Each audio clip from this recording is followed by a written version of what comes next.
Hi, everyone. We live in an age where digital platforms encourages us to share only the highlights, where we've been, what we've accomplished, and what we're celebrating. While the intent of social platforms may be for attention and connection, the result is often aspiration and comparison. And if we aren't careful in our pursuit of keeping up with the Joneses, our comparison can lead us to become cynical, critical, and yes, even nitpicky. But the truth is, our lowlights rarely make it into our highlight reels.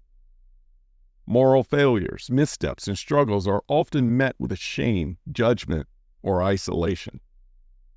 But yet, it's in our trials, in the messiness of our lives, where growth happens. That is, if we remain humble and allow ourselves to learn. This year, I've had my share of low moments that made me hypercritical of others. But when I turned the mirror around, I realized it wasn't others that needed to be critiqued. It was me. Not with shame, but with compassion. So instead of hiding behind my tendency to nitpick, I'm sharing a few thoughts on criticism today.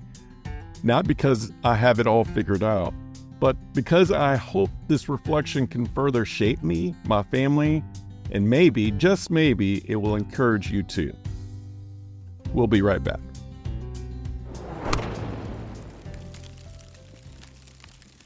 You are listening to the Work Life Eubiosis podcast with your host, Charleston Edwards. If this is your first time here, welcome. My goal is simple: to eradicate burnout and to bring harmony, purpose, and balance to this world, starting with the family. My hope is that this show and the story shared will provide encouragement and ideas that will be valuable to you on your journey to work-life freedom. So let's dive in to today's episode.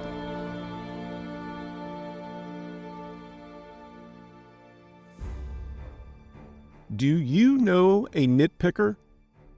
I know one. And she's my wife, and she is the best at nitpicking. Wait, before you think I'm ragging on my amazing wife, it's actually a compliment. Lice somehow made it into our neighborhood and then our home earlier this summer, and my wife spent countless hours nitpicking every single strand of hair in our kids with a fine-tooth comb. She just earned sainthood, by the way. At first, I rolled my eyes at all that had to be done to eradicate this awful parasite from our home. Slowly, I woke up from the seriousness of our eventual 2-week quarantine, and I shaved my head. No, I don't like to be nitpicked. In fact, I don't know anyone who likes to be nitpicked. Though I got out of being nitpicked, the tables turned. I got to nitpick my wife. Not out of revenge for her skill of nitpicking, but out of survival. I'm certainly not as good, but for everyone's sake, I needed to be an amazing nitpicker. I stepped up to the challenge with a fine-tooth comb, and I let her have it. Though there is a lot of tongue-in-cheek behind the details of this horrific event, lice are an incredible nuisance that requires an incredible amount of patience and nitpicking to fully eradicate. Sadly, lice are more common than the average person cares to discuss. Up to 12 million people in the U.S. get them every year, and no matter what type of hygiene is practiced, lice are not discriminatory to bank accounts, zip codes, or culture. If lice spreads insanely easy through hugs or play, then why are we so critical of others who have them? If the nits, aka the tiny eggs, of lice are synonymous with human mistakes, we can certainly clearly see where nitpicking got its name. But we can also get a clearer view of why we must take a step back and pause before pointing at someone else's mistakes. When we point, there are 4 fingers pointing back. If we are prone to make mistakes at work or at home or in any area of our lives, Why are we so quick to point out mistakes in others? Why do we see a need to be critical?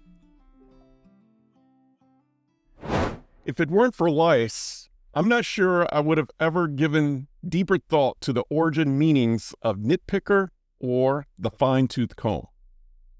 But two unrelated incidents in recent weeks magnified these pests even more. The first incident involved a work project where I missed a couple of minor details in one single email communication that eventually came back to haunt me. The results were costly.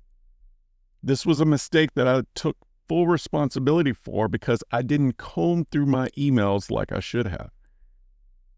I apologized and offered to cover the cost. My client did not nitpick, judge, or even lose faith in what they hired me to do. My client even picked up the tab. This was an exercise of grace in a space that absolutely deserved nitpicking. The second incident involved my family where I misread the room. I'm typically good at reading rooms, but wow, did I get this wrong. In misreading what was really being said to me, I felt nitpicked. And my response was not as kind. I got nitpicky for being nitpicked. I responded like Judgy McJuggerson. In this scenario, grace was not exercised by me. When I dropped the ball, I was met with grace, not judgment. But when someone else stumbled, I rushed to criticize rather than offer the same grace that I had received. I was clearly in the wrong. This is a humble reminder that grace always goes further than judgment. Part of the human experience is living in relationship with others, professionally or personally. And with every encounter, the choice is ours to nitpick mistakes or give grace in the messiness of our lives. We all face these dilemmas daily. Even when no one is there to criticize us personally, we often come down hard on ourselves in places where we fail. In those instances, we have to look in the mirror and either choose to grumble or to grow and let grace do its work. Grace is such an underappreciated word in this world. There's no perfect person in this world, which makes the grace that God has given us that much more amazing. If we can receive this type of grace when we slip, then why is it so hard to give? Maybe because it is countercultural. Maybe because we are often guarding our own shame or guilt. Maybe because we are too prideful. Maybe because it's radically different from how our flesh wants to respond. You see, grace is radical. Grace is a radical reaction to the opposite reaction of judging, condemning, and chastising. And at the root of radical grace is forgiveness. The ability to forgive, forget, and move on, this is grace in action. Grace is a radical way of accepting not only all the good characteristics of the person next to you, but also all the wrongs, the mistakes, and their differences. Grace is not permission to excuse mistakes or bad behavior, but grace opens the door towards compassion, empathy, and to be lovingly constructive. And that's with a very strong if the other person is ready for constructive feedback. Grace, in its countercultural perspective, sees the beauty of nitpickers. Yes, we can love the nitpicker unconditionally. The good side of nitpickers is the ability to work with fine-tooth combs. Though nitpickers may have a cynical, snarky tone, they make up for it by catching the little mistakes that can often be disasters. Nitpickers love details, and we see this trait best played out in doctors, lawyers, writers, builders, coders, pilots, designers, marketers. In fact, it's hard not to think of a job that doesn't require attention to detail. You name the job, a detailed miss can destroy everything. Nitpicking in this particular light is needed and necessary. However, it's always worth a self-examination if our need for perfectionism falls into nitpicking territory. In either case, we live in a world where perfection is not possible. This is humanity's incredible test. This is our purpose in life. Not to be perfect, but to love the ones who aren't perfect. That's all of us. We are to give grace because we have been given grace by God. This episode is brought to you by Own Your 5 to 9, an organization committed to freeing families of the rat race and burnout. Every organization has a leader, mission, and a set of values that drives the organization. But this is commonly missed in the most important organization in the world, the family. An organization has one mission for how it will impact the world. Why not the family? An organization goes into strategic planning routinely to align its values, mission, and projects. Why not the family? Whose Home, a strategic planning guide for families, is a workbook and a tool needed in all households. Whose Home takes a strategic planning approach with 10 guided exercises to define your core family values, family mission, and tools to operationalize how your family does life together. If your family is facing a big decision, Whose Home is for you. If you're considering a career pivot, Whose Home is also for you. If you desire more intentionality and harmony in your home, Whose Home is for you. Create a healthy culture, not a hustle culture, at home. Visit ownyour5to9.com to claim your copy today. Lastly, let's address the very large elephant in the room, the very tiny lice. It's one thing to nitpick lice, but it's another to nitpick the person who has them. Lice, like so many of life's challenges, carries a stigma. But there's always more to someone's story, and it's never our place to pick others apart. Because in a strange twist of life, we don't always stay the nitpicker. Sometimes we become the one being nitpicked. In the midst of all the discomfort and frustration with the blood-sucking lice, we found a unique opportunity to reflect, reframe, and grow as a family. We learned about parasites, where they come from, how they spread, and how to cleanse ourselves of them. We talked with our kids about boundaries in playtime and how simple acts can respect other people's boundaries. And we had an honest conversation about social stigma, why people avoided us, how that made us feel, and how we can respond with empathy when others go through something similar. Through this experience, we all had to look in the mirror. That mirror didn't just show us our hair, it showed us our hearts. That mirror challenged us to be more self-aware, less judgmental, and slower to criticize. That mirror reminded us of the importance of grace, not just for others, but for ourselves.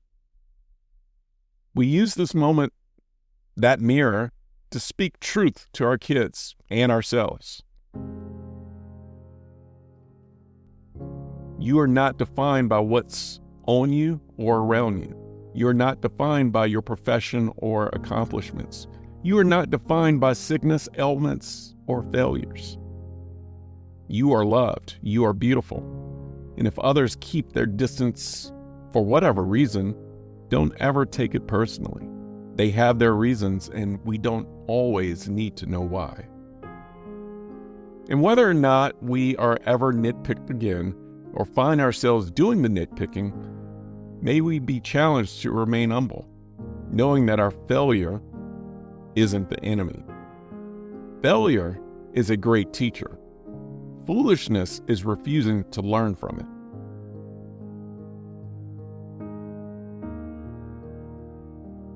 Lastly, let's look at our most powerful weapon, the tongue. The tongue can be loving, or it can destroy. Being on the receiving end of sharp words can be hurtful, isolating, and a form of rejection. Sharp words can often open up wounds that haven't appropriately healed. I say all of that to say this, and I'm including myself in this appeal. Let's be more loving. Let's give praise to others. Let's lift people up, even those we find difficult to like. Let's give radical grace when it makes no sense at all. This posture of choosing grace and love really can heal. This posture is our purpose, and the world needs more of it. And I want to leave you with the scripture, Luke 6:36 and 37, where Jesus says, "You must be compassionate just as your Father is compassionate. Do not judge others, or you will not be judged. Do not condemn others, or it will come back against you. Forgive others, and you will be forgiven."